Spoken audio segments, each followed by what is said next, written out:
আকাশবাণী কলকাতা, স্থানীয় সংবাদ পড়ছি সংযুক্তা সিংহ।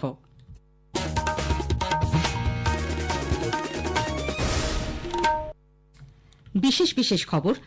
অন্য রাজ্য থেকে ছাড়া জলে বাংলাকে ভাসতে হয় বলে মুখ্যমন্ত্রী মমতা ব্যানার্জি খেদ ব্যক্ত করেছেন। আজ উত্তরকন্যায় প্রশাসনিক বৈঠকে উত্তরবঙ্গের বন্যা পরিস্থিতি খতিয়ে দেখেছেন তিনি।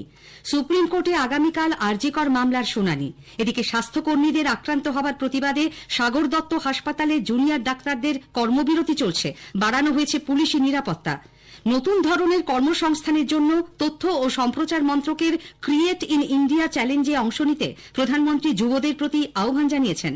আকাশবাণীতে আজ মন কি বাত অনুষ্ঠানে স্বচ্ছতাকে অভ্যাসে পরিণত করার এবং বৃষ্টির জল ধরে রাখার ওপর বিশেষ গুরুত্ব দেন তিনি। উত্তরবঙ্গে বৃষ্টি আপাতত কমেছে, তবে ২রা অক্টোবর থেকে ফের বৃষ্টির পরিমাণ বাড়ার সম্ভাবনা। আসছি বিস্তারিত খবরে। অন্য রাজ্য থেকে ছাড়া জলে বাংলাকে ভাসতে হয় বলে মুখ্যমন্ত্রী মমতা ব্যানার্জি খেদ ব্যক্ত করেছেন। আজ শিলিগুড়ির উত্তরকন্যায় এক প্রশাসনিক বৈঠকে উত্তরবঙ্গের বন্যা পরিস্থিতি খতিয়ে দেখার পর আবারও কেন্দ্রের বিরুদ্ধে ক্ষোভ উগরে দেন তিনি। মুখ্যমন্ত্রী বলেন, ডিভিসি যদি জলাধারগুলিতে ড্রেজিং করত তাহলে জল ধারণ ক্ষমতা বাড়ত, এ রাজ্যের জেলাগুলিকে বন্যায় ভাসতে হতো না। প্রশাসনকে ক্ষতিগ্রস্ত এলাকায় ত্রাণ ও পুনর্বাসন এবং বন্যা দুর্গতদের সব রকম সাহায্যের নির্দেশ দিয়ে মুখ্যমন্ত্রী অভিযোগ করেন, কেন্দ্রের কাছ থেকে বন্যা ত্রাণ বাবদ কোনো সাহায্য পশ্চিমবঙ্গ পায় না। আমাদের দুর্ভাগ্য যে অন্য রাজ্যের জলটা বন্যা ক্লিষ্ট করে দেয় এবং তাতে মানুষের প্রতি বছর খুব ক্ষতি হয়। সবার সাথেই কথা বলে আমাদের পক্ষ থেকে যা যা করণীয়, টোটাল একটা ফ্লাড নিয়ে অ্যাডমিনিস্ট্রেটিভ রিভিউ মিটিং হয়েছে। বাদ বাকি আগামীকাল ক্যাবিনেট আছে, পুজোর আগে তারপরে ক্যাবিনেট কমিটি ইনফ্রাস্ট্রাকচারের মিটিং আছে। তারপরে আমরা আবার দক্ষিণবঙ্গের যে জেলাগুলো আর একবার করে তাদের কাছে ডিটেলস খবর নেব এখনো পর্যন্ত কি অবস্থা আছে। বাংলা শস্য বীমা প্রকল্পের পুনর্নবীকরণের সময়সীমা ৩১ অক্টোবর পর্যন্ত বাড়ানোর কথাও ঘোষণা করেন তিনি। গজলডোবায় সম্প্রতি বিদ্যুৎস্পৃষ্ট হয়ে একই পরিবারের ৪ জনের মৃত্যু হয়। সেই পরিবারটির হাতে আজ ৫ লক্ষ টাকার চেক তুলে দেন মুখ্যমন্ত্রী। শিলিগুড়ির বিধাননগরে বিধ্বংসী অগ্নিকাণ্ডে পুড়ে যাওয়া দোকানগুলির জন্যও ১,৫০,০০০ টাকার চেক মুখ্যমন্ত্রী ক্ষতিগ্রস্তদের হাতে তুলে দিয়েছেন। আজকের বৈঠকে উপস্থিত ছিলেন উত্তরবঙ্গের সব জেলার জেলাশাসক এবং প্রশাসনের কর্তা ব্যক্তিরা। মুখ্যমন্ত্রী জানান, ধসে ক্ষতিগ্রস্ত ১০ নম্বর জাতীয় সড়ক মেরামতির ব্যাপারে কেন্দ্রকে চিঠি দেওয়া হয়েছে। এদিকে বিহারে কোশি নদীর ব্যারেজ থেকে ছাড়া কয়েক লক্ষ কিউসেক জলে মালদার গঙ্গার জলস্তর এক ধাক্কায় প্রায় ৪ ফুট বেড়ে যাওয়ার আশঙ্কা। আগেভাগেই তাই সতর্ক জেলা প্রশাসন। কালিয়াচক ৩ নম্বর ব্লকের নদী তীরবর্তী ৬টি অঞ্চলে আজ সকাল থেকেই চলছে মাইকিং। ওইসব এলাকা আজ পরিদর্শন করেন মালদার অতিরিক্ত জেলাশাসক দেবাহুতি ইন্দ্র। এদিকে বিহারে কোশি নদীর বাঁধ খুলে দেওয়ায় হু হু করে জল ঢুকতে পারে মানিকচকের গঙ্গা ও ফুলহর নদীতে। সেই আশঙ্কার কথা মাথায় রেখে প্রশাসনের তরফে আজ লাল সতর্কতা জারি করা হয় মানিকচকের ভূতনির দক্ষিণ চণ্ডীপুর, উত্তর চণ্ডীপুর, হীরানন্দপুর এবং মথুরাপুর ও গোপালপুর এই 5টি অঞ্চলে। সকালে ভূতনি ব্রিজ লাগোয়া এলাকায় গিয়ে পরিস্থিতি সম্পর্কে খোঁজ খবর নেন জেলাশাসক নিতিন সিংহানিয়া। পশ্চিম মেদিনীপুরের ডেবরা ব্লকে বন্যা কবলিত গোলগ্রাম গ্রাম পঞ্চায়েত এলাকায় আজ ত্রাণ বিলি করেন বিজেপির রাজ্য সভাপতি কেন্দ্রীয় মন্ত্রী সুকান্ত মজুমদার। গ্রামবাসীদের সঙ্গে কথা বলেন তিনি। এদিকে শ্রী মজুমদার চলে যাবার পরই ত্রাণের অপ্রতুলতা এবং বেছে বেছে বিজেপি কর্মীদের ত্রাণ বিলির অভিযোগে বিক্ষোভ দেখান দুর্গত মানুষ। সুপ্রিম কোর্টে আগামীকাল আরজিকর মামলার ফের শুনানি হবে। প্রধান বিচারপতি ডিওয়াই চন্দ্রচূড়ের নেতৃত্বে ৩ বিচারপতির বেঞ্চে এই মামলার শুনানির দিকে তাকিয়ে সব পক্ষ। ১৭ সেপ্টেম্বরের শুনানিতে তদন্তের অগ্রগতি নিয়ে সিবিআই এর রিপোর্টে উদ্বেগ প্রকাশ করে প্রধান বিচারপতি বলেছিলেন তিনি বিচলিত। এই শুনানির পর মুখ্য সচিবের সঙ্গে জুনিয়র ডাক্তারদের বৈঠকের ভিত্তিতে স্বাস্থ্য দপ্তরের জন্য ১০ দফা নির্দেশিকা জারি করে রাজ্য সরকার। ২১ সেপ্টেম্বর কর্মবিরতি আংশিক তুলে নিয়ে জুনিয়র ডাক্তাররা জরুরি বিভাগে কাজে যোগ দেন। আগামীকাল শীর্ষ আদালতে তদন্তের ৩য় স্টেটাস রিপোর্ট জমা দেবে সিবিআই। এদিকে আরজিকর মেডিকেল কলেজ হাসপাতালের নিরাপত্তা ব্যবস্থা খতিয়ে দেখতে আজ সেখানে যান কলকাতার পুলিশ কমিশনার মনোজ ভার্মা। হাসপাতালের জরুরি বিভাগও ঘুরে দেখেন তিনি। সিপিআইএম এর উত্তর ২৪ পরগনা জেলা কমিটির ছাত্র, যুব ও মহিলা সংগঠন আজ ন্যায় বিচারের দাবিতে বারাসাত থেকে আরজিকর হাসপাতাল পর্যন্ত মহামিছিল করে। আরজিকরের ঘটনার প্রতিবাদে এবং দোষীদের শাস্তির দাবিতে পশ্চিম বর্ধমানের দুর্গাপুরে বিজেপি মহিলা মোর্চার পক্ষ থেকে আজ বিকেলে মিছিল করা হয়। ভিড়িঙ্গি থেকে প্রান্তিকা মোড় পর্যন্ত মিছিলে নেতৃত্ব দেন বর্ধমান সাংগঠনিক জেলার মহিলা মোর্চার সহ সভাপতি মনীষা শিকদার। উপস্থিত ছিলেন দুর্গাপুর পশ্চিমের বিধায়ক লক্ষণ ঘড়ুই ও অন্যান্য নেতৃবৃন্দ। রোগী মৃত্যুর জেরে পরিবারের হাতে ডাক্তার ও নার্সদের আক্রান্ত হবার প্রতিবাদে উত্তর চব্বিশ পরগনার কামারহাটি সাগর দত্ত মেডিকেল কলেজ হাসপাতালে জুনিয়র ডাক্তারদের কর্মবিরতি চলছে। এদিকে শুক্রবারের ওই ঘটনার পর হাসপাতালের নিরাপত্তা অনেকটাই বাড়ানো হয়েছে। একজন অফিসার ও 4 জন কনস্টেবল 24 ঘন্টা এমার্জেন্সি বিভাগের সামনে মোতায়েন থাকবেন। সব মিলিয়ে এখন নিরাপত্তার দায়িত্বে রয়েছেন 44 জন পুলিশ কর্মী।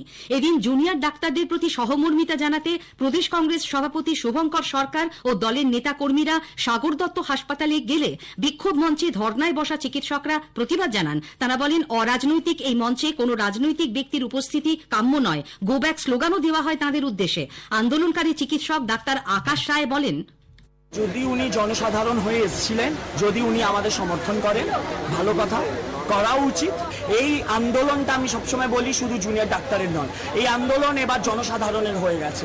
কিন্তু আমি একটা জিনিস মনে করি, সাগর দত্ততে ওনার আসার কারণটা কি? আজ উনি বলেছেন উনি রাজনীতি ছেড়ে আসছেন। ওনার রাজনীতি ছাড়তে আজকে 53 দিন লেগে গেল।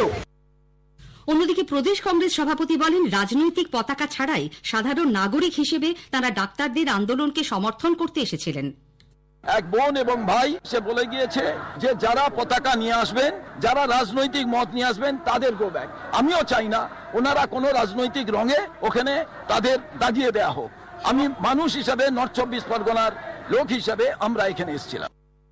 সন্ধ্যায় সাগর দত্ত হাসপাতালের জুনিয়র চিকিৎসকরা মশাল মিছিল বের করেন। স্থানীয় সংবাদ শুনছেন আকাশবাণী কলকাতা কেন্দ্র থেকে। প্রধানমন্ত্রী নরেন্দ্র মোদী বলেছেন, সময় বদলে যাবার সঙ্গে সঙ্গে চাকরির ধরনও পাল্টাচ্ছে। Gaming, animation, reel making, film making এর এবং পোস্টার মেকিং এর পারদর্শিতা দেখানোর জন্য কেন্দ্রীয় সরকারের তথ্য ও সম্প্রচার মন্ত্রক ক্রিয়েট ইন ইন্ডিয়া থিমের অধীনে শুরু করেছে 25টি চ্যালেঞ্জ। এই চ্যালেঞ্জগুলি যুব শক্তির প্রতিভা বিকাশে সাহায্য করবে। আজ আকাশবাণীতে তার মাসিক বেতার অনুষ্ঠান মন কি বাতের 114তম পর্বে প্রধানমন্ত্রী বলেন, अगर इनमें से किसी स्किल में आप अच्छा प्रदर्शन कर सकते हैं तो आपके टैलेंट को बहुत बड़ा मंच मिल सकता है। इस आयोजन में कई सारे प्रोफेशनल ऑर्गेनाइजेशन भी शामिल हैं, जो इन चैलेंजेस को अपना पूरा सपोर्ट दे रहे हैं। इनमें शामिल होने के लिए आप wavesindia.org पर लॉगिन कर सकते हैं। তিনি বলেন, সারা দেশে মেক ইন ইন্ডিয়া কর্মসূচি অত্যন্ত গুরুত্বপূর্ণ হয়ে উঠেছে। চলতি মাসেই এই কর্মসূচি 10 বছর পূর্ণ করেছে। সরকারের এই উদ্যোগের ফলে লাভবান হয়েছে ক্ষুদ্র ও মাঝারি শিল্প ক্ষেত্র।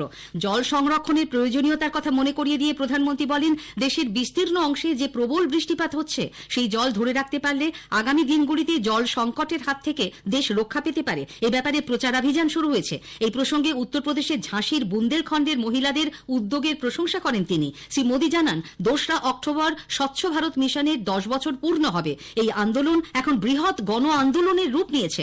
স্বচ্ছতাকে অভ্যাসে পরিণত করতে হবে।